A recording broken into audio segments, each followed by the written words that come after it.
Welcome to Shri Shri food. આજે આપણે બનાવીશું બનાના ચિપ્સ કેળાની વેફર્સ. આ વેફર્સ આપણે કાચા કેળામાંથી બનાવીશું, જે એકદમ ક્રિસ્પી તો હશે જ પણ સાથે સાથે નમકીન પણ હશે, જે ખૂબ જ સહેલાઈથી બનાવી શકાય છે અને તેને લાંબા સમય સુધી સ્ટોર પણ કરી શકાય છે. તો બનાવવાની શરૂઆત કરીએ. તો તેના માટે અહીંયા મેં 4 કાચા કેળા લીધેલા છે, 4 ચમચી પાણી અને સ્વાદ પ્રમાણે મીઠું. હવે આપણે પાણીની અંદર મીઠું એડ કરી દઈએ અને એને બરાબર મિક્સ કરી લઈએ, જેથી મીઠું એકદમ ઓગળી જાય. હવે આપણે બનાના લઈ અને તેને છાલ ઉતારી લઈએ.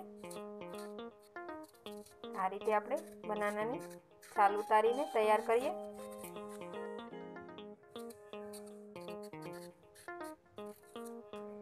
એવી જ રીતે આપણે બીજા પણ બનાનાની છાલ કાઢીને તૈયાર કરી લઈએ.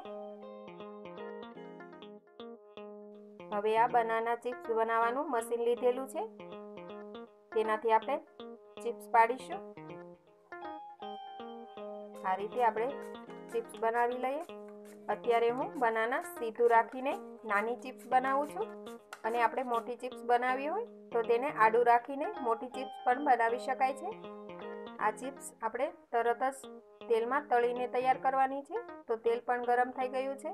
ચિપ્સને આપણે તળવા માટે મૂકતા જઈએ.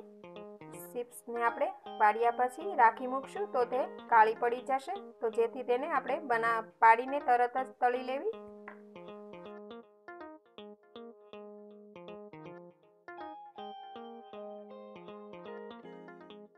આપણે તેલમાં જેટલી ચિપ્સ આવે એટલી એમાં મૂકી અને તેમાં 1 ચમચી મીઠાનું પાણી એડ કરી દેવું, જેથી ચિપ્સ બધી નમકીન બની જાય.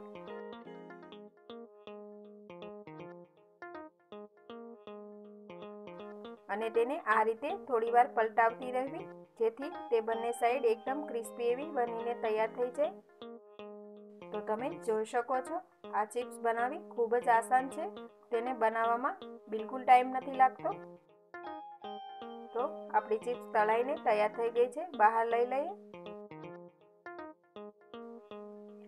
આ ચિપ્સ તળવામાં બિલકુલ ટાઈમ લાગતો નથી. આ જ રીતે આપણે બીજી પણ તળી લઈએ. હવે તેમાં આ રીતે આપણે 1 ચમચી મીઠાવાળું પાણી એડ કરતું જવું.